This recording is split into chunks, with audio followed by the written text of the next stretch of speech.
जी मुस्कान, protein formation के लिए मैंने आपसे कहा था कि जो बेसिक मशीनरी है जिसमें प्रोटीन को सिंथेसाइज करना होता है वो राइबोसोम्स होते हैं, ठीक है। और हमें ये पता है कि एक सेल के अंदर राइबोसोम्स जो है वो टू फॉर्म्स में या टू साइट्स के ऊपर एग्जिस्ट करते हैं। एक तो फ्री फॉर्म में साइटोप्लाज्म में, और दूसरा यही राइबोसोम जो है वो एंडोप्लाज्मिक रेटिकुलम के ऊपर भी अटैच होते हैं, ठीक है। सो इसका मतलब है कि प्रोटीन फॉर्मेशन वाली जो मशीनरी है अगर वो दो जगहों पे प्रेजेंट है तो प्रोटीन की प्रोडक्शन भी टू साइड्स के ऊपर हो सकती है, या तो साइटोप्लाज्म में या एंडोप्लाज्मिक रेटिकुलम के ऊपर हो। कुछ प्रोटीन ऐसी होती है, most of the soluble proteins, यानी वो प्रोटीन जिन्होंने साइटोसोल में अपना रोल प्ले करना है, जैसे कि ग्लाइकोलिसिस के अंदर यूज होने वाले सारे एंजाइम, इसकी एक एग्जांपल हो सकती है। उसके अलावा सेल के साइटोसोल में जो यूज होते हैं एंजाइम्स या प्रोटीन से वहां पे प्रेजेंट है, डिफरेंट फंक्शन परफॉर्म कर सकते हैं। ट्रांसपोर्ट का फंक्शन हो सकता है, वो कोई एंजाइमेटिक फंक्शन हो सकता है, सपोर्ट का फंक्शन हो सकता है, किसी चैनल के तौर पर मार्क है। तो ये सारी की सारी जो सोलुबल प्रोटीन्स हैं की प्रोडक्शन कौन से राइबोसोम्स के ऊपर होगी, उन राइबोसोम्स से जो कि साइटोप्लाज्मिक फ्री फॉर्म पे प्रेजेंट है। कुछ प्रोटीन्स ऐसी होती हैं जो कि बनती हैं लेकिन उनकी जो टारगेट साइट है जहां पे जाके उन्होंने फंक्शन परफॉर्म करना है वो उनकी सिंथेटिक साइट से डिफरेंट है। यानी ये प्रोटीन अगर सेल के अंदर बन रही है तो हो सकता है कि इन्होंने सेल से बाहर एक्स्ट्रा सेलुलर मैट्रिक्स में अपना फंक्शन परफॉर्म करना है। ये हो सकता है कि ये प्रोटीन सेल के अंदर किसी ऑर्गेनेली जैसे लाइसोसोम के अंदर जाएगी, सेल के अंदर न्यूक्लियस में जा सकती है, ठीक है, सेल के अंदर ये वैक्यूल का पार्ट बन सकती है, यानी कोई भी कंपार्टमेंट वहां भी यूज होने वाला एंजाइम माइटोकॉन्ड्रिया के अंदर जा सकती है, बीटा ऑक्सीडेशन का कोई एंजाइम हो सकता है, यानी बनेगा तो सही लेकिन उसकी जो टारगेट साइट है जहां पे जाके उसने फंक्शन परफॉर्म करना है वो डिफरेंट है, वो कोई ऑर्गेनेली है, वो सेल से बाहर का एनवायरनमेंट है, या वो प्लाज्मा मेम्ब्रेन है। ऐसी सारी की सारी प्रोटीन्स, इनकी प्रोडक्शन स्टार्ट तो होती है साइटोप्लाज्म के ऊपर प्रेजेंट राइबोसोम्स के ऊपर, ठीक है।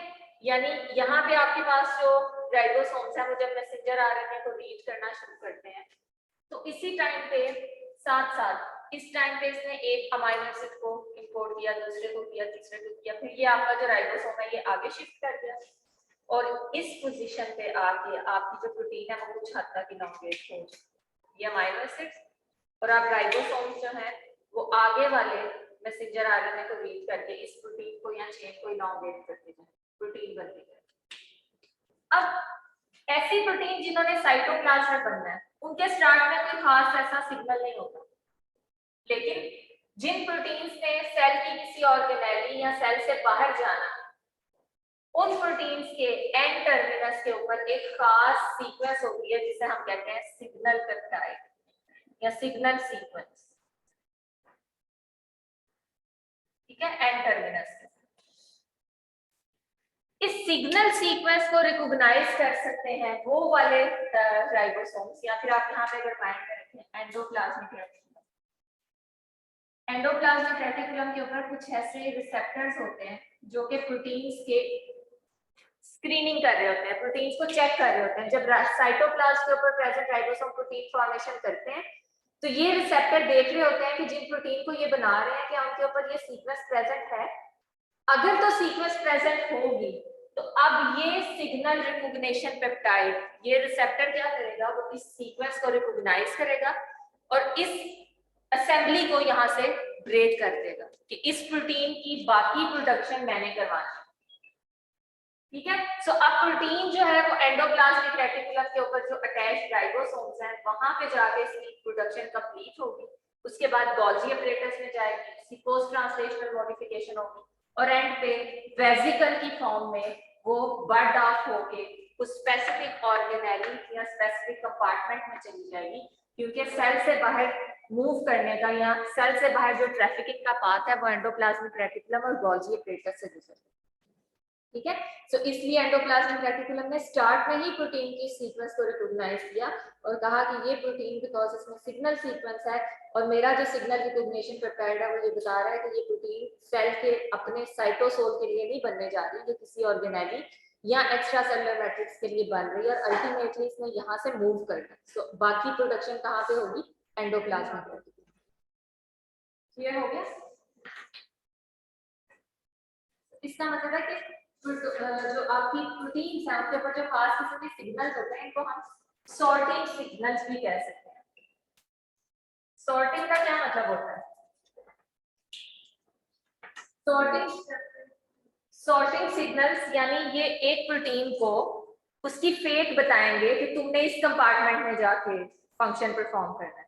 ठीक है, सो जो प्रोटीन बनती है वो मीनिंगफुल प्रोटीन्स होती हैं, उनकी अपनी सीक्वेंस के अंदर ऐसी इंफॉर्मेशन होती है जिससे सेल डिटरमिन कर लेता है कि this protein is for cytosol, vacuole, endoplasmic reticulum. So ये कुछ कंजर्व्ड सीक्वेंस होती है जिसके थ्रू हमें पता चलता है कि कौन सी प्रोटीन ने किस कंपार्टमेंट में जाना। इन सिग्नल्स को सिग्नल सीक्वेंस या सॉर्टिंग सिग्नल्स कहते हैं, जो कि प्रोटीन की ट्रैफिकिंग में हेल्प करते हैं, उसकी ट्रांसपोर्ट में हेल्प करते हैं to the specific site. Clear हो गया?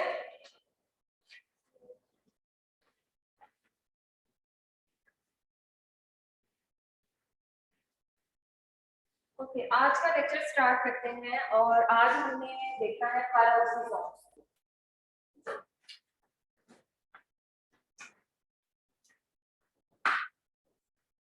पैराऑक्सीजोम्स मोस्टली एनिमल सेल्स के अंदर अबंडेंट होते हैं, प्लांट सेल्स के अंदर भी प्रेजेंट होते हैं, लेकिन प्लांट सेल्स में इनकी एक मॉडिफाइड फॉर्म भी होती है जिसे ग्लायोक्सीजोम्स कहते हैं। इसमें मैं भी थोड़ी देर में आती हूँ।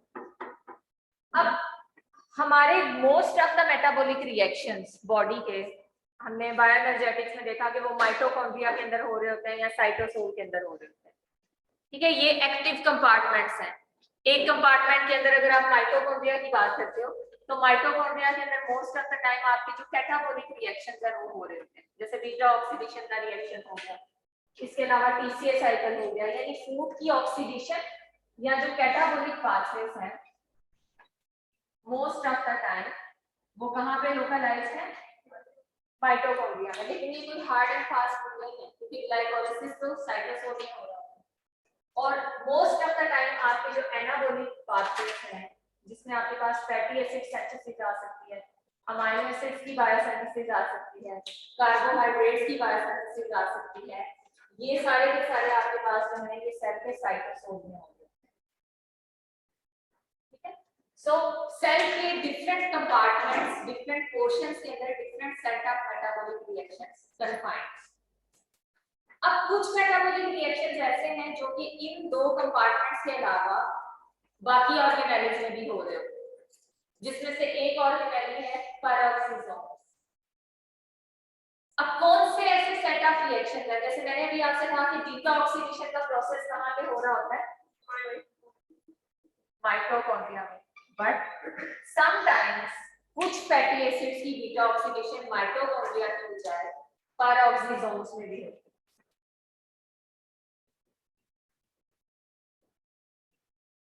मोस्टली आपके पास जो ऑड चेन फैटी एसिड्स हैं, हमने बायोएनर्जेटिक्स में सिर्फ इवन चेन पढ़े थे, ऑड चेन फैटी एसिड्स की बीटा ऑक्सीडेशन यहाँ पे होगी। अब क्वेश्चन है कि ऐसा क्यों है, कौन से रिएक्शंस यहाँ पे होंगे, कौन से पाथवेज ऐसे होंगे, हालांकि एंजाइम तो यहाँ पे भी प्रेजेंट है, तो फिर उस पाथवे का यहाँ ना होना ये इसकी क्या रीजन है? बहुत से ऐसे पाथवेज होते हैं जिनकी ऑपरेशन के दौरान आपके पास रिएक्टिव ऑक्सीजन स्पीशीज बनती है, H2O2 वगैरह, या ऑक्सीजन के फ्री रेडिकल्स बनते हैं, सुपर ऑक्साइड, पेरोक्साइड। इन रिएक्टिव ऑक्सीजन स्पीशीज का क्या फंक्शन होता है कि ये बहुत ज्यादा डैमेजिंग होती हैं सेल के लिए, बिकॉज ये बहुत ज्यादा रिएक्टिव है, इनका न्यूक्लियोफिलिक कैरेक्टर बहुत ज्यादा होता है। हमें ये पता है कि अगर कोई स्पीशीज बहुत ज्यादा रिएक्टिव है तो वो सेल के किसी स्टेबल स्ट्रक्चर को डिसरप्ट कर सकती है, अपने आप को स्टेबलाइज करने के लिए, अपने आप को स्टेबल करने के लिए वो किसी स्टेबल स्ट्रक्चर को डैमेज कर सकती है। जैसे मेम्ब्रेन का स्ट्रक्चर हो सकता है, प्लाज्मा मेम्ब्रेन का स्ट्रक्चर, इवन न्यूक्लिक एसिड का स्ट्रक्चर हो सकता है। सो सेल के लिए हमेशा जो सबसे बड़ा डैमेज होता है वो इन रिएक्टिव ऑक्सीजन स्पीशीज का बनना होता है।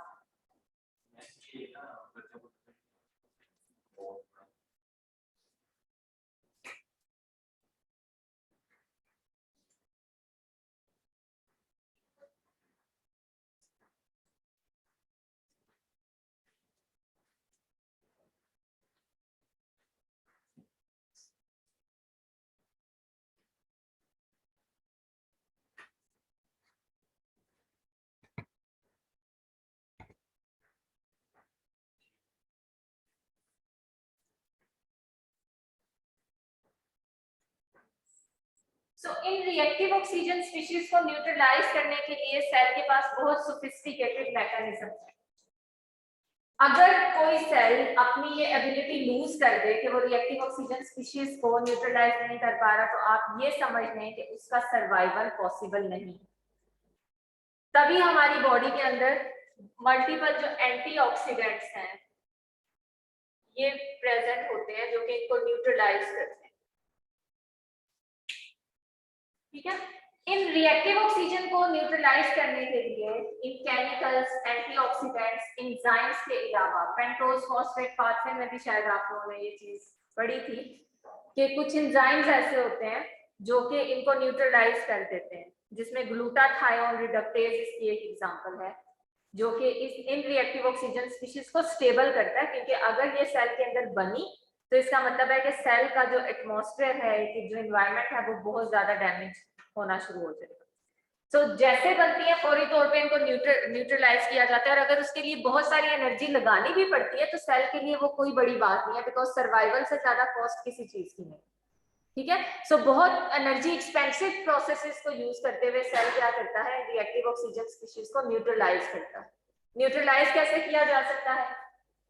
कुछ ऑर्गेनेलीज ऐसी हैं, एक तो मैंने एग्जांपल बताया ग्लूटाथायोन रिडक्टेज, कुछ एंजाइम्स हैं जिनके थ्रू ये काम किया जाता है। इसके अलावा सेल के पास एक और मैकेनिज्म है रिएक्टिव ऑक्सीजन स्पीशीज को डील करने का, मैनेज करने का, और वो क्या मैकेनिज्म है कि ऐसे सारे के सारे रिएक्शंस या कुछ ऐसे रिएक्शंस जो कि रिएक्टिव ऑक्सीजन स्पीशीज बनाएंगे, उनका कंपार्टमेंट ही चेंज कर दिया जाता है। उनको एक ऐसे कंपार्टमेंट में कन्फाइन करवा दिया जाता है जहां पे आपके पास कुछ ऐसे आइडियल एंजाइम्स हैं, कैटालेज एंड पेरोक्सीडेज, जो कि इन कंपार्टमेंट्स के अंदर बनने वाले रिएक्टिव ऑक्सीजन स्पीशीज को इमीडिएटली स्टेबल स्पीशीज में कन्वर्ट कर दें। जैसे अगर आप कैटालेज की एग्जांपल लें तो जैसे ही सेल के अंदर H2O2 बनेगा किसी भी रिएक्शन के दौरान, तो ये फौरी तौर पे उसे कन्वर्ट कर देगा वाटर H2O, जो कि स्टेबल है कंपैरेटिवली। ठीक है, सो कैटालेज और पेरोक्सीडेज ये दो एंजाइम्स इंपॉर्टेंट हैं, और आप लोग प्लांट के अंदर बहुत से ऐसे रिएक्शंस देखोगे जिसमें रिएक्टिव ऑक्सीजन स्पीशीज बनती हैं, और उन रिएक्टिव ऑक्सीजन स्पीशीज वाले रिएक्शंस को पेरोक्सीजोन में इसलिए रखा गया है ताकि वहां पे उनको फौरी तौर पे क्या कर दिया जाए, स्टेबलाइज कर दिया जाए, न्यूट्रलाइज कर दिया जाए। सो नेक्स्ट क्लास में आप लोगों ने कैटालेज और पेरोक्सीडेज का जो कैटालिटिक फंक्शन है ना, इसको एक दफा कंपेयर करके आना। कैटालेज किस तरह से न्यूट्रलाइज करता है रिएक्टिव ऑक्सीजन स्पीशीज को, और पेरोक्सीडेज, इसे लिख लें आप लोग अपने पास।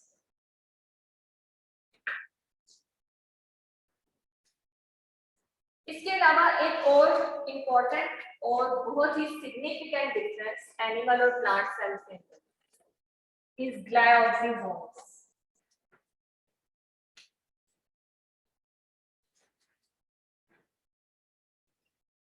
पेरोक्सीजोन्स में कैटालेज और पेरोक्सीडेज, और ग्लाइकोजेन्स में आपके पास ग्लाइकोसिलेट साइकिल। तो व्हाट इज ग्लाइकोसिलेट साइकिल, ये हम लोग डिटेल में पढ़ेंगे, लेकिन एक चीज यहाँ पे आप लोगों ने अपने माइंड में क्लियर कट करनी है, वो क्या है? इससे पहले पूरे बायोएनर्जेटिक्स के कोर्स में मैं एक चीज पे एम्फेसिस करती रही हूँ कि जब भी आपके ब्लड में या बॉडी के अंदर कार्बोहाइड्रेट्स या ग्लूकोज की कंसंट्रेशन ज्यादा होती है तो वो फैट्स में कन्वर्ट हो सकता है। ये मैंने डिस्कस किया था ना कि आपके पास जब भी आपकी डाइट में ग्लूकोज या कार्बोहाइड्रेट की कंसंट्रेशन ज्यादा होती है तो एक्स्ट्रा ग्लूकोज सबसे पहले कन्वर्ट होता है किसमें? ग्लाइकोजन में। बट ग्लाइकोजन को स्टोर करने की एक लिमिट है, कैपेसिटी, और जैसे ही सेल की वो लिमिट जो है वो पूरी हो जाएगी, उसके बाद एक्स्ट्रा जितना आपके पास ग्लूकोज होगा वो किसमें कन्वर्ट होना शुरू हो जाएगा? फैट्स में। सो आपके कार्बोहाइड्रेट्स फैट्स में कन्वर्ट हो सकते हैं, ये तो सबको पता, लेकिन जो रिवर्स प्रोसेस है this is not possible in animal cells. अगर कभी आपसे ये पूछ भी लिया जाए तो ये आपको कंफ्यूज करने के लिए पूछा जाएगा। एनिमल सेल्स के अंदर कभी भी फैट्स वापस ग्लूकोज में कन्वर्ट नहीं होते, ट्राइग्लिसराइड्स की वापस कार्बोहाइड्रेट्स में कन्वर्जन नहीं होती। क्यों नहीं होती? वहां पे कुछ ऐसे एंजाइम्स हैं, इसको एक बार देख के आइएगा क्यों नहीं होते, और फिर क्लास में डिस्कस करेंगे तब मैं एक्सप्लेन करूंगी इसको।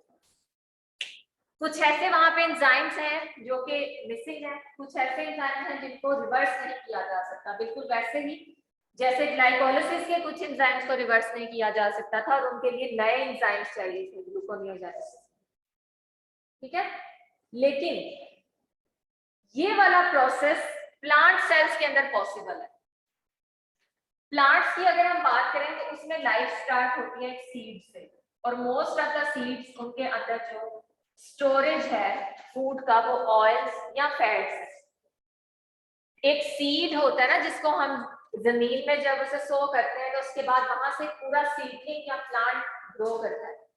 इसका मतलब है कि उस एक सीड के अंदर वो सारे न्यूट्रिएंट्स, वो essential fats, amino acids, carbohydrates present थे या उसने किसी तरह से बनाए। तो मोस्टली हम कहते हैं कि इन सीड्स, एक एग्जांपल है कि ये स्पेसिफिक सीड है, इनके अंदर ऑयल प्रेजेंट है। अगर उसके अंदर सिर्फ एक ऑयल है, उसको ग्रो करने के लिए, प्लांट बनने के लिए कार्बोहाइड्रेट्स भी चाहिए थे, उसे प्रोटीन्स भी चाहिए थे, उसे और भी बहुत से ऑर्गेनिक कंपाउंड चाहिए थे। तो इसका मतलब है उस अकेले ऑयल ने मैनेज किया या वो कन्वर्ट हुआ बाकी सारे एसेंशियल मॉलिक्यूल्स, बिकॉज उस टाइम वो सीड फोटोसिंथेसिस नहीं कर सकता था। वो सीड सिर्फ और सिर्फ उस फूड पे डिपेंडेंट था जो उसके अंदर स्टोर है, सीड कोट के अंदर। ठीक है, सो एक सीड के अंदर जो ऑयल प्रेजेंट होते हैं, जो फैट्स प्रेजेंट होते हैं, वो कन्वर्ट हो सकते हैं किसमें? कार्बोहाइड्रेट्स में कन्वर्ट हो सकते हैं। और ये पॉसिबिलिटी सिर्फ और सिर्फ प्लांट सेल्स के अंदर प्रेजेंट है, और जिस प्रोसेस के थ्रू ये कन्वर्ट होते हैं उस प्रोसेस को ग्लाइकोसिलेट साइकिल कहते हैं। और ये जिस ऑर्गेनेली में होता है उसे क्या कहते हैं? ग्लाइकोसिसोम। सो प्लांट्स के जो सीडलिंग्स हैं उनके अंदर ग्लाइकोसिसोम्स की कंसंट्रेशन कंपैरेटिवली हाई होती है, और जब एक मैच्योर प्लांट बन जाता है तब इनकी कंसंट्रेशन कम हो जाती है, क्योंकि उस टाइम पे वो ऑटोट्रॉफिक एक्टिविटी की वजह से कार्बोहाइड्रेट्स खुद बना सकते हैं। ठीक है, तो इसका मतलब है कि फैट्स या ऑयल्स कन्वर्ट हो सकते हैं कार्बोहाइड्रेट्स में भी। फैट्स एंड ऑयल्स का जो स्केलेटन है, जो कार्बन है, वो प्रोटीन का स्केलेटन भी प्रोवाइड कर सकता है। फैट्स एंड ऑयल्स का जो कार्बन स्केलेटन है वो बाकी ऑर्गेनिक कंपाउंड्स की फॉर्मेशन में भी यूज हो सकता है in case of plant cells. ठीक है, ये पॉइंट क्लियर रहेगा माइंड में? सो ये पॉसिबिलिटी है, फैट्स या ऑयल्स कार्बोहाइड्रेट्स में कन्वर्ट हो सकते हैं, but in plant cells, not in animal cells. Oil है, इसका ओरिजिन मतलब ऑयल है, ओरिजिनल ऑयल है, जैसे आप लोग एग्जांपल दिए, सिर्फ एक कंपैरिजन के लिए दिया ना कि फैट्स का वापस ग्लूकोज में कन्वर्ट होता है। ये ग्लूकोज से तो नहीं आया था, नहीं, ये मैंने जनरल एग्जांपल दिया है। यहाँ पे ये ऑयल ही था, ये फैट्स ही थे। ठीक है, ये मैंने सिर्फ ऐसे एनिमल का क्लियर करने के लिए बताया कि हम अगर एनिमल सेल की बात करें तो हमारा चूंकि primary source of energy glucose है, तो ग्लूकोज तो फैट में कन्वर्ट होता है, ये नॉर्मल प्रोसेस है। बट एनिमल सेल्स के अंदर फैट्स वापस कार्बोहाइड्रेट्स में कन्वर्ट नहीं हो सकते, तभी तो फैट से जान छुड़ाना बहुत मुश्किल काम है। एक दफा एडिपोज टिश्यूज हट जाए तो उसके बाद वो वापस इतनी आसानी से नहीं जाते। ठीक है,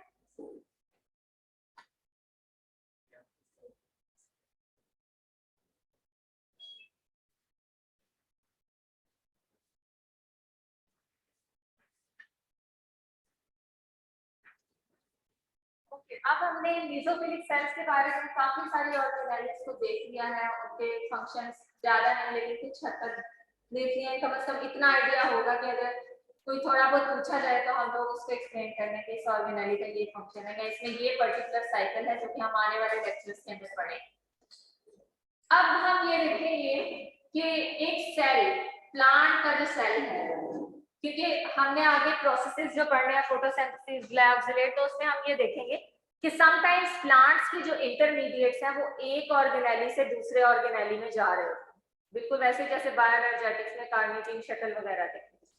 तो हमें ये पता होना चाहिए कि ट्रांसपोर्ट ऑफ मटेरियल या मूवमेंट ऑफ मटेरियल के लिए प्लांट सेल में कितनी तरह की प्रोटीन्स हैं, ट्रांसपोर्टर्स क्या हैं, चैनल्स क्या हैं, पोर्स क्या हैं।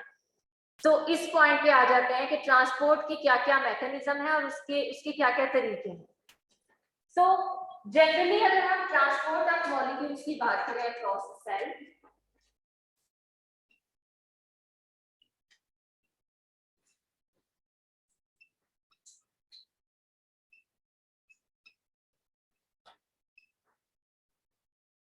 इसके आपके पास डिफरेंट रूट्स हो सकते हैं। जैसे आपके पास ट्रांसलोकेटर्स हो सकते हैं,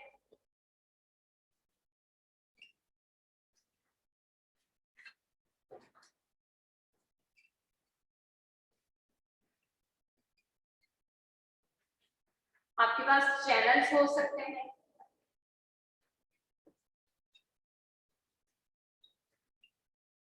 कैरियर्स हो सकते हैं,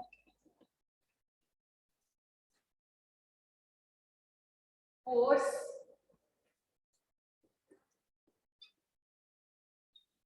वेसिकल्स की फॉर्म में ट्रांसपोर्ट हो सकती है, जिसमें आपके पास जो है वो मेम्ब्रेन इन्विजिनेशन भी हो सकती है, जिसे हम कहते हैं एंडो या एक्सोसाइटोसिस। वेसिकल की फॉर्म में ट्रांसपोर्ट हो सकते हैं, सिंपल डिफ्यूजन हो सकती है because of the difference in the concentration. Diffusion या ग्रेडियंट फॉर्मेशन। सो ये कुछ मैकेनिज्म है जिनके थ्रू आपके मॉलिक्यूल्स चाहे वो गैसेस हैं या गैसेस के अलावा कोई और आयंस हैं वो मूव कर सकते हैं। अब इसकी भी फर्दर आगे से सब टाइप्स हैं जो कि कुछ हद तक हम आज कवर करेंगे, बाकी जब साथ साथ कोई प्रोसेस इसके अंदर देखेंगे प्रोसेस होता हुआ तो वहां पे हाईलाइट कर लेंगे कि ये एक्टिव ट्रांसपोर्ट है, ये सिम पोर्टर है, ये एंटी पोर्टर है। सिम पोर्टर क्या है, एंटी पोर्टर क्या है, कैरियर क्या है, पोर्स क्या है सिंपली, और पिंग पोंग मैकेनिज्म क्या है, उससे ट्रांसपोर्ट कैसे होती है। तो कुछ हद तक इन पॉइंट्स को आज देख लेते हैं, बाकी इंशाल्लाह साथ साथ कवर करेंगे। सो अगर हम ट्रांसपोर्टर्स की पहले बात करते हैं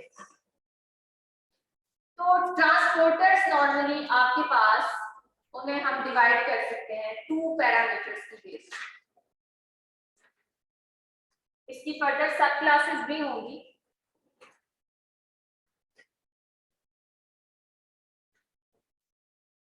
सबसे पहला पैरामीटर हमारे पास ये है कि ये ट्रांसपोर्टर जिस स्पीशी को ट्रांसपोर्ट करवाने जा रहे हैं क्या सिर्फ उसे ही ट्रांसपोर्ट करवाएंगे या उसकी ट्रांसपोर्ट के लिए इन्हें किसी कैरियर या फैसिलिटेटर की जरूरत है। इस चीज का क्या मतलब है, suppose this is plasma membrane, ठीक है, मैंने लाइन से ड्रॉ किया लेकिन आपको पता होना चाहिए कि ये लिपिड बायलेयर है और इसमें आपके पास ये एक ट्रांसपोर्टर प्रोटीन। इस केस में सपोज ये आपका एक्स्ट्रा सेलुलर मटेरियल है, ये साइटोसोलिक है, ये एक्स्ट्रा सेलुलर कंपार्टमेंट है, ये साइटोसोलिक। इस केस में जो आपकी मूवमेंट ऑफ मटेरियल होनी है, जिस मॉलिक्यूल की जरूरत है सिर्फ वही मॉलिक्यूल मूव करेगा, या तो इनसाइड या फिर आउटसाइड। उसके अलावा कोई दूसरा मॉलिक्यूल इसको हेल्प नहीं करेगा या उसके साथ उसकी मूवमेंट नहीं होगी। तो ये आपके पास एक आप कह लें एक तरह का मैकेनिज्म है मूवमेंट। अगर एक मॉलिक्यूल मूव कर रहा है तो इस ट्रांसपोर्टर को हम कहेंगे दिस इज यूनिपोर्टर, बिकॉज यहाँ पे जो ट्रांसपोर्ट हो रही है क्या, जहाँ पे मैंने अभी आप लोगों के सामने एक एग्जांपल डिस्कस की है कि in the plasma membrane of this particular cell there is a transporter and this transporter ये फैसिलिटेट कर रहा है movement of single molecule only.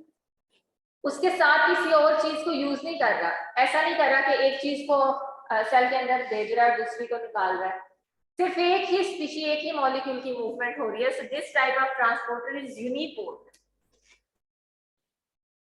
उसके अलावा अगर आप यहाँ पे नेक्स्ट देखते हो तो इसी सेल के अंदर एक और प्रोटीन प्रेजेंट है, एक और ट्रांसपोर्टर प्रेजेंट है जो कि इस रूल से ट्रांसपोर्ट कर रही है कि किसी स्पीशी को सेल के अंदर एंटर करने के लिए किसी दूसरी स्पीशी को उसे बाहर निकालना, जैसे सोडियम पोटेशियम पंप की एग्जांपल आप अपने माइंड में रख सकते हैं।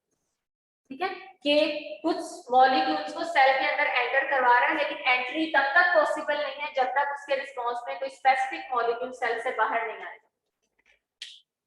ठीक है, सो इट मींस कि दोनों इकट्ठे अगर अवेलेबल होंगे तो मूवमेंट पॉसिबल होगी। अगर दोनों में से किसी एक की क्वांटिटी कम है तो उस टाइम पे मूवमेंट रुक सकती है। सो इस तरह के ट्रांसपोर्ट को आप क्या कहोगे? एंटीपोर्ट। ठीक है, सो अब अगर मैं एंटीपोर्ट का वर्ड यूज करूं तो आपको पता होना चाहिए कि इस केस में जो दोनों स्पीशीज हैं, अगर कोई एक इनसाइड मूव कर रही है तो दूसरी स्पीशी में अगर बता रही हूँ तो इट मींस कि वो ऑपोजिट डायरेक्शन में जा रही है। मूवमेंट दो मॉलिक्यूल्स की हो रही है लेकिन इन ऑपोजिट डायरेक्शन। थर्ड आपके पास आ जाती है सिंपोर्ट। स्पेसिफिक होता है। जी, ये स्पेसिफिक होता है। जैसे उसमें आपने पढ़ा था बारबर बायोएनर्जेटिक्स का नाम ले, तो उसमें आपने देखा था कि जब हमने एटीपी एंड एडीपी ट्रांसलोकेज की बात की थी तो वो एक एंटीपोर्टर था जो कि एटीपी को सेल से बाहर और एडीपी को उसके अंदर मैट्रिक्स के अंदर ले जाता था। लेकिन उसके साथ जो इनऑर्गेनिक फॉस्फेट था वो सिंपोर्टर था जो कि इनऑर्गेनिक फॉस्फेट और प्रोटॉन दोनों को मैट्रिक्स के अंदर ले जाता। ठीक है, सो यहाँ पे जो थर्ड आपके पास ट्रांसपोर्टर है, दिस इज अ सिंपोर्टर। इसमें दो मॉलिक्यूल्स की मूवमेंट तो होगी लेकिन दोनों एक ही डायरेक्शन में मूव करेंगे, ऑपोजिट डायरेक्शन में नहीं जाएंगे, दोनों एक ही कंपार्टमेंट में जाएंगे। So this type of transporter is symport. Is it clear? अब इस केस में आपने एक और चीज नोटिस की कि मॉलिक्यूल्स को मूव कराने के लिए हमें एनर्जी या कोई और चार्ज स्पीशी यूज नहीं करना, यानी हमें किसी भी किस्म का जो एक वो इलेक्ट्रोकेमिकल ग्रेडियंट या एटीपी की जो एनर्जी है वो यूज नहीं करनी पड़ी, बल्कि यहाँ पे अगर दो स्पीशीज प्रेजेंट हैं, सेल को जरूरत है तो वो सिंपली उनको एक्सचेंज कर सकते हैं। यानी आपके पास सिर्फ उन स्पीशीज को डिमांड करने का सिग्नल आना चाहिए, उसके बाद उनकी movement as it is possible हो सकती है without the expense of any energy. जबकि इसी तरह के कुछ ट्रांसपोर्टर्स हैं जो कि यूनिपोर्ट भी हो सकते हैं और एंटीपोर्ट भी हो सकते हैं, लेकिन उनकी मूवमेंट के लिए चार्ज का एक ग्रेडियंट अलग होगा, या इन अदर वर्ड्स आप कह सकते हो कि इस केस में जो आपके मॉलिक्यूल्स मूव कर रहे थे वो न्यूट्रल थे, और उन न्यूट्रल मॉलिक्यूल्स की वजह से आपके पास जो नेट चार्ज है किसी कंपार्टमेंट का उस पर कोई खास फर्क नहीं पड़ा क्योंकि न्यूट्रल थे ना दोनों। लेकिन अगर आपकी जो मूव करने वाली स्पीशी है वो इलेक्ट्रोजेनिक है, उसके ऊपर चार्ज है, जैसे हमने कल प्रोटॉन्स की केस में पढ़ा, तो चार्ज का एक कंपार्टमेंट से निकल के दूसरे कंपार्टमेंट में जाना वहां पे एक तरह का इलेक्ट्रोकेमिकल ग्रेडियंट बना सकता है, वहां पे इलेक्ट्रिकल चार्जेस का डिफरेंस आ सकता है कि एक कंपार्टमेंट नेगेटिव हो सकता है और दूसरा कंपार्टमेंट क्या हो सकता है? पॉजिटिव। और हमें ये पता है कि कंपार्टमेंट्स के नेगेटिव और पॉजिटिव होने की वजह से प्लाज्मा मेम्ब्रेन की पोलराइजेशन एंड डीपोलराइजेशन इफेक्ट होती है। ठीक है, सो जो आपकी मूवमेंट है उसमें अगर न्यूट्रल मॉलिक्यूल्स मूव करते हैं तो वो सिर्फ उस स्पीशी का केमिकल डिफरेंस प्रोड्यूस करेगा, केमिकल ग्रेडियंट प्रोड्यूस करेगा। लेकिन अगर आपकी स्पीशी इलेक्ट्रोजेनिक है तो उस टाइम पे जो ग्रेडियंट बनेगा, जो डिफरेंस बनेगा वो इलेक्ट्रोकेमिकल ग्रेडियंट होगा क्योंकि चार्ज का डिफरेंस भी आ जाएगा। ठीक है, जैसे इस केस में आप देखते हो कि इलेक्ट्रोजेनिक ट्रांसपोर्ट में आपके पास एग्जांपल आ सकती है कि पॉजिटिवली चार्ज आयंस की मूवमेंट एक कंपार्टमेंट से दूसरे कंपार्टमेंट में हो रही है, या फिर दूसरी तरफ आपके पास वही एटीपी और एटीपी की बात हो रही है, तो एटीपी के केस में आपके पास चार्ज -3 है, एटीपी के केस में -4 है। तो अगेन जितने चार्जेस यहाँ पे जा रहे हैं उससे एक्स्ट्रा चार्जेस यहाँ से निकल रहे हैं, तो एक चार्ज का डिफरेंस यहाँ पे हमेशा रहेगा।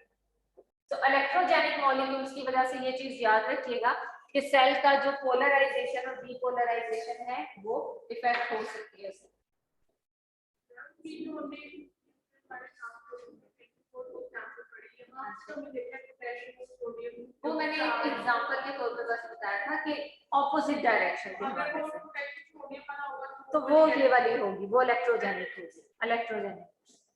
मैंने सिर्फ डायरेक्शन का पॉइंट क्लियर कर दिया। इस तरह की मूवमेंट, ये सारी की सारी जो एग्जांपल्स मैंने आप लोगों के सामने डिस्कस किए हैं, ये प्राइमरी मूवमेंट है। प्राइमरी मूवमेंट मीन कि जिन मॉलिक्यूल्स ने मूव करना था वो मूव कर गए, उनकी मूवमेंट को सपोर्ट करने के लिए कोई केमिकल रिएक्शन नहीं हुआ, कोई सपोर्टिंग रिएक्शन नहीं हुआ। सिर्फ जिन स्पीशीज की जरूरत थी जिस कंपार्टमेंट के अंदर, चाहे वो एंटी पोर्टर, सिम पोर्टर, जिस मैकेनिज्म के थ्रू भी होनी थी वो हो। बट समटाइम्स आपके पास डिफ्यूजन या फिर जो मूवमेंट है उसकी एक और फॉर्म आती है which is secondary active transport. Secondary active transport में क्या होता है कि किसी मॉलिक्यूल को मूव कराने के लिए कोई केमिकल रिएक्शन भी हो रहा हो, मोस्टली एटीपी की हाइड्रोलाइसिस, या एनर्जी के एक्सपेंस पे वो रिएक्शन हो रहा हो। इससे पहले हमने यहाँ पे एनर्जी का एक्सपेंस नहीं देखा।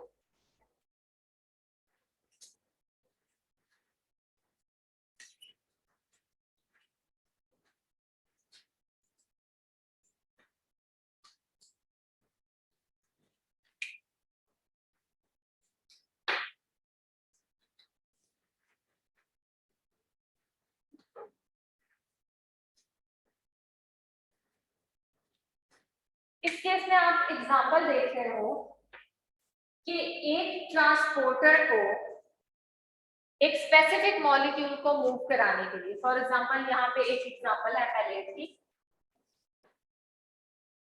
और मैलेट को एक स्पेसिफिक कंपार्टमेंट में मूव कराने के लिए आपको एक दूसरे ट्रांसपोर्टर की जरूरत है। अब ट्रांसपोर्टर अलग है, वही ट्रांसपोर्टर सिम पोर्टर के तौर पे एक्ट नहीं कर रहा, वो अलग ट्रांसपोर्टर है, लेकिन अपनी ट्रांसपोर्ट करवाने के लिए उसकी एक्टिविटी डिपेंडेंट है किसी दूसरे ट्रांसपोर्टर की एक्टिविटी के ऊपर। तो इस तरह के ट्रांसपोर्ट को हम कहते हैं सेकेंडरी ट्रांसपोर्ट, जिसमें आपको हेल्प चाहिए होती है किसी दूसरे ट्रांसपोर्टर। अब सेकेंडरी ट्रांसपोर्टर ने क्या करना है, उसने प्रोटॉन को ट्रांसफर करवाना है, और जब तक प्रोटॉन यहाँ से इस कंपार्टमेंट में नहीं आएंगे मैलेट की मूवमेंट भी नहीं होगी। एंड प्रोटॉन को ट्रांसफर करवाने के लिए आपको एनर्जी भी चाहिए। एटीपी के एक्सपेंस पे ये प्रोटॉन मूव करेंगे बाहर से अंदर। तो ये एक तरफ सेकेंडरी ट्रांसपोर्ट है, यानी ट्रांसपोर्ट के लिए आपको किसी दूसरे या सेकंड ट्रांसपोर्टर की जरूरत पड़ी, और दूसरी तरफ एक्टिव ट्रांसपोर्ट भी है, बिकॉज ट्रांसपोर्ट करवाने के लिए आपको एनर्जी भी चाहिए। सो इस तरह के जो ट्रांसपोर्टर्स हैं, इनका जो मैकेनिज्म ऑफ ट्रांसपोर्ट है, this is secondary active transport.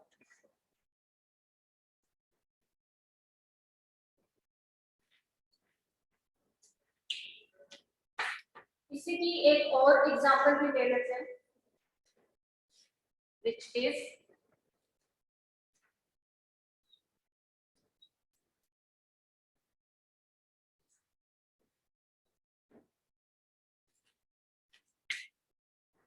movement of sucrose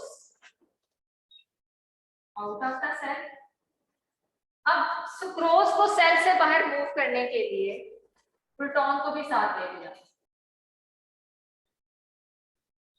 इसका मतलब है कि सुक्रोज का जो ट्रांसपोर्टर है, दिस इज अ सिम्पोर्ट, जो कि सुक्रोज के साथ इसको साथ लेके जाएगा प्रोटॉन।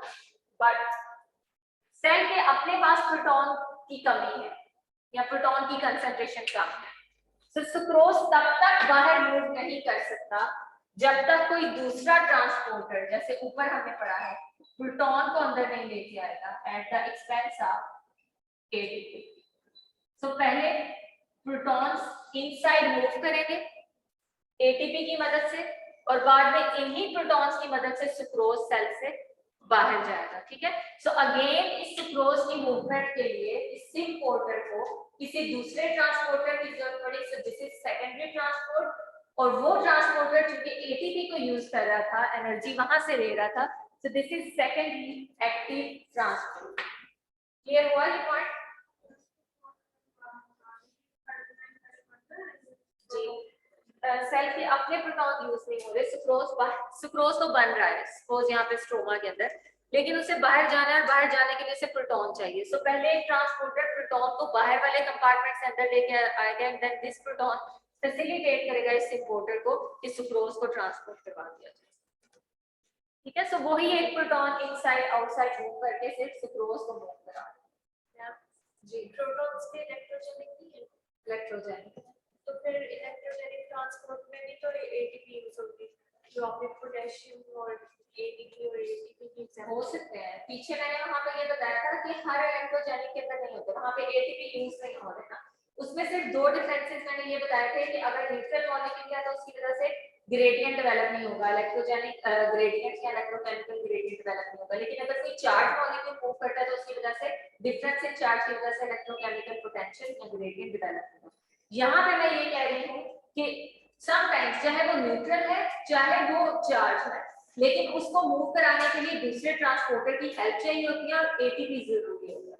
तो ये दोनों न्यूट्रल चार्ज दोनों मॉलिक्यूल्स के ऊपर कंसेप्ट अप्लाई हो सकता है, और बस ये देखना है कि यहाँ पे एनर्जी और सेकंड ट्रांसपोर्टर जो है वो एज अ फैसिलिटेटर। ठीक है,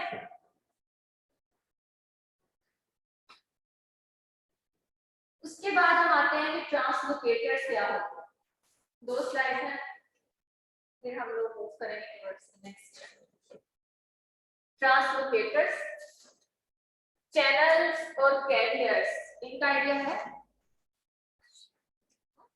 कार्बोहाइड्रेट्स और लिपिड्स में इतनी जगह पर याद हो आप लोगों को, मैंने दोनों जो बड़े बच्चे हैं उनको भी और छोटे वालों को कराया हुआ। चले पूछती हूँ आप लोगों से। अच्छा, ट्रांसलोकेटर्स क्या होते हैं या ट्रांसमेम्ब्रेन प्रोटीन्स क्या होते हैं? नाम तो सुना है ना, ट्रांसमेम्ब्रेन प्रोटीन्स क्या होते हैं?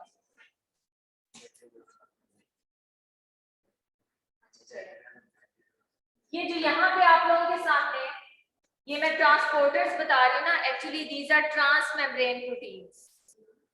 कोई भी ऐसी प्रोटीन जो कि प्लाज्मा मेम्ब्रेन में से स्पैन कर सकती है, पास कर सकती है। एक दफा इसको मैं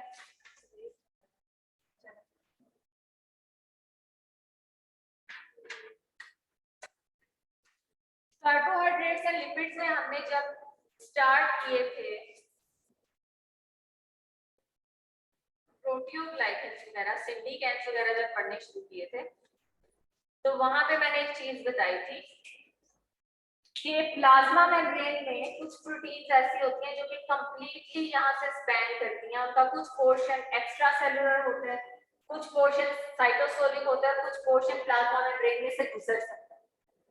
इन प्रोटीन्स के पास दोनों तरह के अमाइनो एसिड्स होते हैं, हाइड्रोफोबिक भी और हाइड्रोफिलिक। हाइड्रोफोबिक अमाइनो एसिड वो अमाइनो एसिड होते हैं जो कि नॉन पोलर मीडियम के अंदर एडजस्ट हो सकते हैं, और हाइड्रोफिलिक वो होते हैं जो कि पोलर मीडियम के अंदर एडजस्ट होते हैं। तो अपने हाइड्रोफोबिक अमाइनो एसिड की वजह से उसने इस नॉन पोलर एनवायरनमेंट को, लिपिड बाइलेयर एनवायरनमेंट को क्रॉस किया, और उसका जो पोलर या हाइड्रोफिलिक अमाइनो एसिड है उसकी वजह से ये एक्वियस एनवायरनमेंट जो साइटोसोलिक या एक्स्ट्रा सेलुलर है उसको फेस करती है। तो ऐसी सारी की सारी प्रोटीन्स जो कि प्लाज्मा मेम्ब्रेन को क्रॉस करती हैं उनको ट्रांसमेम्ब्रेन प्रोटीन्स या ट्रांसलोकेटर्स भी कहा जाता है। और मोस्टली ये चीज याद रखिएगा कि इन प्रोटीन्स के अंदर ज्यादातर कौन से सेकेंडरी स्ट्रक्चर्स प्रेजेंट होते हैं? अल्फा हेलिसेस, इसलिए इनको हेलिकल प्रोटीन्स भी कहा जाता है। अल्फा हेलिसेस की कंसंट्रेशन इनमें ज्यादा है। इसके अलावा कुछ प्रोटीन्स ऐसी होती हैं जो कि सिर्फ एक साइड पे प्रेजेंट होती हैं, इनको कहते हैं पेरिफेरल प्रोटीन्स, जो कि साइटोसोलिक साइड पे भी हो सकती हैं और एक्स्ट्रा सेलुलर साइड पे भी हो सकती हैं। कुछ प्रोटीन्स ऐसी होती हैं जो कि किसी लिपिड के थ्रू अटैच होती हैं, इनको लिपिड एंकर प्रोटीन्स भी कहते हैं। तो ये थोड़ी थोड़ी टर्मिनोलॉजीज याद होनी चाहिए, इतना डिटेल में नहीं लेकिन फिर भी आइडिया होना चाहिए। सो ट्रांसलोकेटर्स इसका मतलब है ट्रांसमेम्ब्रेन प्रोटीन्स को इंटीग्रल मेम्ब्रेन प्रोटीन्स भी कहते हैं, क्योंकि ये इस प्रोटीन का इंटीग्रल पार्ट है, उसमें से कंप्लीटली गुजर नहीं है, उसकी पेरिफेरी के साथ अटैच नहीं है। ठीक है, so these are also called as integral membrane proteins. ये उसके स्ट्रक्चर में से पास करते हैं। अब इसके बाद अगर हम देखें तो आपने अभी जो ट्रांसपोर्टर्स वगैरह पढ़े हैं, मोस्ट ऑफ द ट्रांसपोर्टर्स या मोस्ट ऑफ द कैरियर्स वो इस कैटेगरी में फॉल करते हैं कि they are integral membrane proteins, these are the transmembrane proteins. लेकिन समटाइम्स उनके मैकेनिज्म ऑफ ट्रांसपोर्ट के डिफरेंस की वजह से हम उनको चैनल, कैरियर या पोर्स कहते हैं।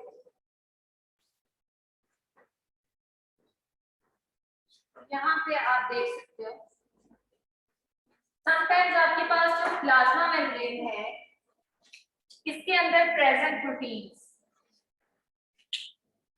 उनका जो पोर होता है किसी मॉलिक्यूल को ट्रांसपोर्ट कराने के लिए वो हमेशा ओपन होता है और दोनों एंड्स के ऊपर ओपन होता है। यानी इस टाइम पे आपके पास ये जो पाथ है जहां से गुजर के कोई मॉलिक्यूल जा सकता है ये अवेलेबल है दोनों साइड से। इसका मतलब है मूवमेंट यहाँ से भी हो सकती है, मूवमेंट यहाँ से भी। सो दोनों तरह के एंड्स ओपन हैं। इस तरह की प्रोटीन्स को नॉर्मली कहा जाता है चैनल प्रोटीन्स, लेकिन because of the concentration gradient ये मूवमेंट सिर्फ एक खास डायरेक्शन में अलाउ करते हैं।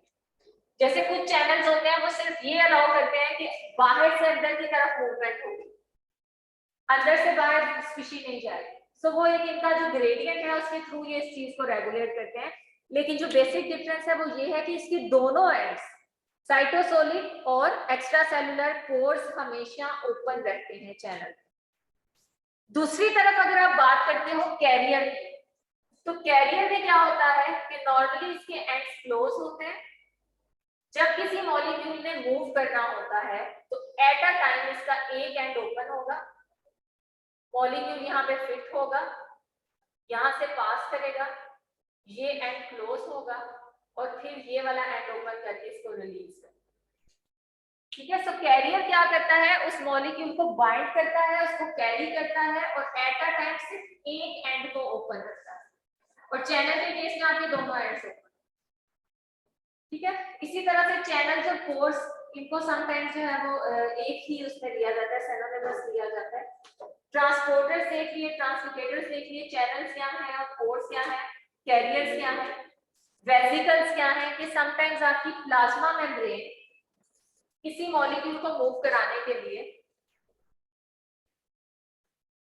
ये अगर प्लाज्मा मेम्ब्रेन का स्ट्रक्चर है,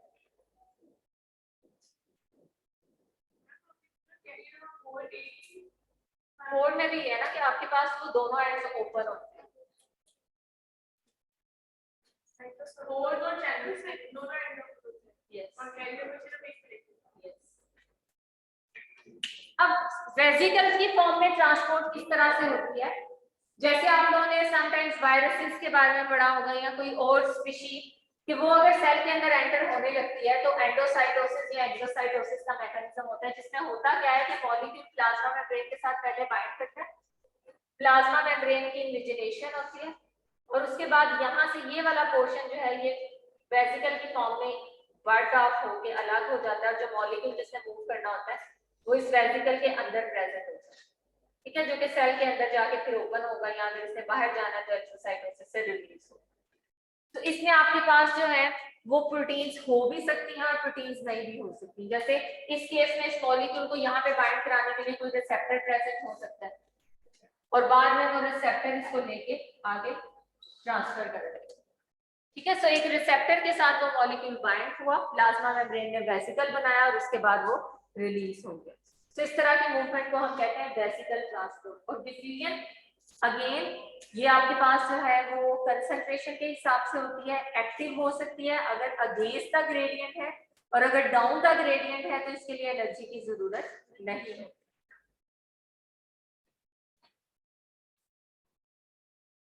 लास्ट पे हम ट्रांसपोर्ट के दो मैकेनिज्म्स को डिस्कस करेंगे, बिकॉज ये वाले मैकेनिज्म जो है ये प्लांट बायोकेमिस्ट्री के कुछ पाथवेज के अंदर इनका जिक्र किया जाता है, पिंग पॉन्ग मैकेनिज्म और साइमल्टेनियस मैकेनिज्म। हाँ नहीं यही पे एंड कर दूंगी। पोर्स और चैनल्स मैंने ये कहा है कि इनमें आपके दो एंड्स ओपन होते हैं, मेम्ब्रेन के अंदर प्रेजेंट होते हैं और मॉलिक्यूल्स वहां से मूव कर सकते हैं स्पेसिफिक डायरेक्शन में, बाहर से अंदर की तरफ या अंदर से बाहर। ठीक है, यानी किसी भी प्रोटीन या चैनल के अगर दो ends at a time exposed है, ओपन है, तो वो चैनल या पोर्ट होगा। वो वेसिकल्स के केस में मैंने बताया यहाँ पे। ठीक है, रिसेप्टर ने बाइंड किया कि इस मॉलिक्यूल को लेके जाना सेल के अंदर, उसके बाद प्लाज्मा मेम्ब्रेन की इनिशिएशन हुई, वो पैक हुआ और वेसिकल की फॉर्म में सेल में एंटर हुआ। रिसेप्टर जब तक बताएगा नहीं कि इस चीज की जरूरत है, तो प्लाज्मा मेम्ब्रेन तो किसी भी मॉलिक्यूल को इनसाइड लेके जा सकती है ना। सो मूवमेंट के लिए रिसेप्टर का प्रेजेंट होना जरूरी है, जो कि उसके साथ बाइंड करेगा फॉरेन मॉलिक्यूल के साथ और फिर प्लाज्मा मेम्ब्रेन से पैक करके इनसाइड लेके जाएगा। जी बच्चों, ping pong mechanism of movement में आपके जो ट्रांसलोकेटर्स हैं या जो ट्रांसपोर्टर्स हैं, वो दो डिफरेंट मैकेनिज्म के थ्रू मॉलिक्यूल्स को मूव करवाते हैं। जी ये पिंग पोंग।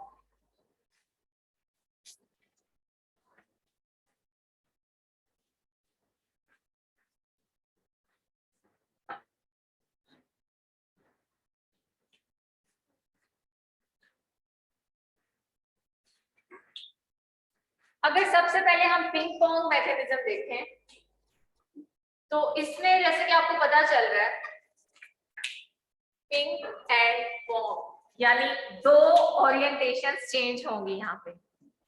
ट्रांसपोर्टर या ट्रांसलोकेटर जो है वो दो स्ट्रेटजीज को अडॉप्ट करेगा मूवमेंट के लिए, दो मॉलिक्यूल्स को मूव कराएगा, लेकिन पहले एक शक्ल पिंग से और फिर दूसरी शक्ल उसकी कौन सी जाएगी, फॉर्म वाली, यानी अपनी फॉर्म को चेंज कर सकता है टू स्पीशीज को मूव करवाने के लिए।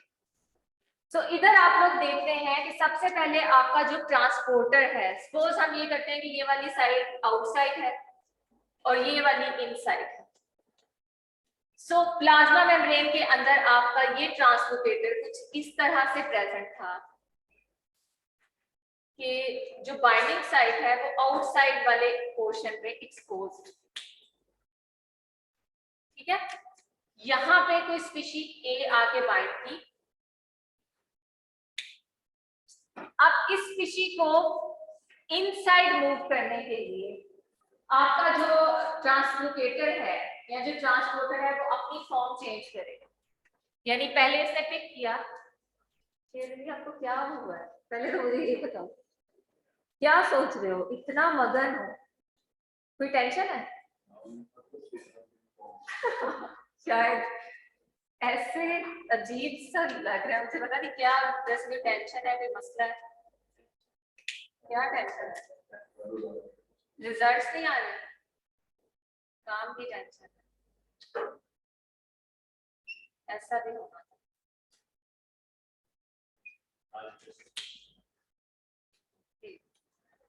अच्छा, ट्रांसपोर्टर ने क्या किया, मॉलिक्यूल को पिक किया, बाइंड किया, उसके बाद उसने अपनी फॉर्म चेंज कर दी, पिंक से किसमें चला गया, फॉर्म, और अब यहाँ पे जो उसकी फॉर्म है वो एक्सपोज्ड है इनसाइड एनवायरनमेंट में। सो ए को रिलीज करेगा यहाँ पे इनसाइड, वापस अगर तो यहाँ से उसने किसी चीज को मूव कराना है तो यहाँ से पिक करेगा दूसरे मॉलिक्यूल को फ्री होने के बाद,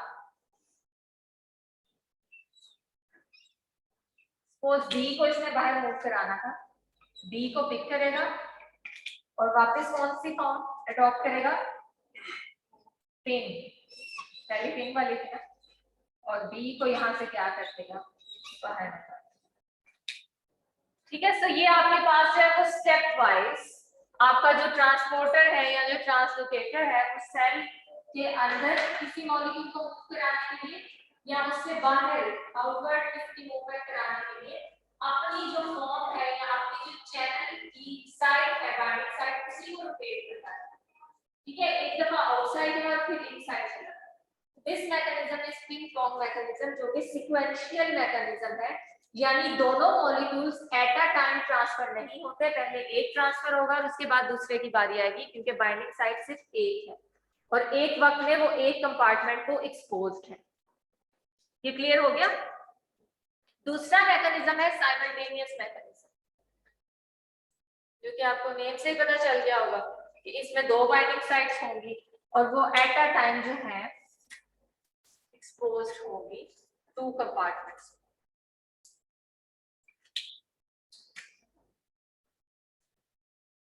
जैसे यहाँ पे अगर आप देखते हो तो इस केस में एक बाइंडिंग साइट आपके पास आउटसाइड एनवायरनमेंट के लिए है और दूसरी बाइंडिंग साइट इनसाइड। जैसे यहाँ पे दिस A विल बाइंड और यहाँ पे दिस B विल बाइंड, और अब वापस आपकी जो है वो शेप चेंज होगी, लेकिन उससे क्या होगा कि एक ही टाइम पे दोनों मॉलिक्यूल्स जो है, जिसने इनवर्ट मूव करना था वो इनवर्ट आ जाएगा, जिसने आउटवर्ड मूव करना था वो आउटवर्ड चला जाएगा।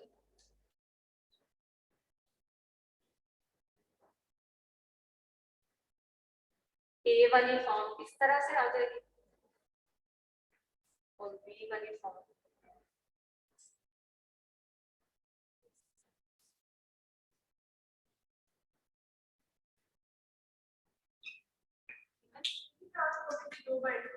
बिल्कुल।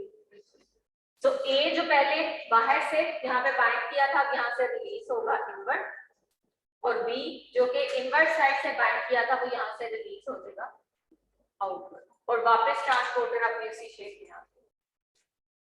ठीक है, तो शेप दोनों में चेंज हो रही है, साइड्स जो है वो इनवर्ट हो रही है, लेकिन एक में आपके पास जो मूवमेंट है वो सीक्वेंशियल है, पहले एक मॉलिक्यूल एंटर होगा, दूसरा मॉलिक्यूल बाद में रिलीज होगा, लेकिन दूसरे में मैकेनिज्म साइमल्टेनियस है, यानी एक ही वक्त में जिस मॉलिक्यूल ने बाइंड करना है वो बाइंड करेगा, फिर इनवर्ट आ जाएगा, दूसरा मॉलिक्यूल आउटवर्ड चला जाएगा। Is it clear?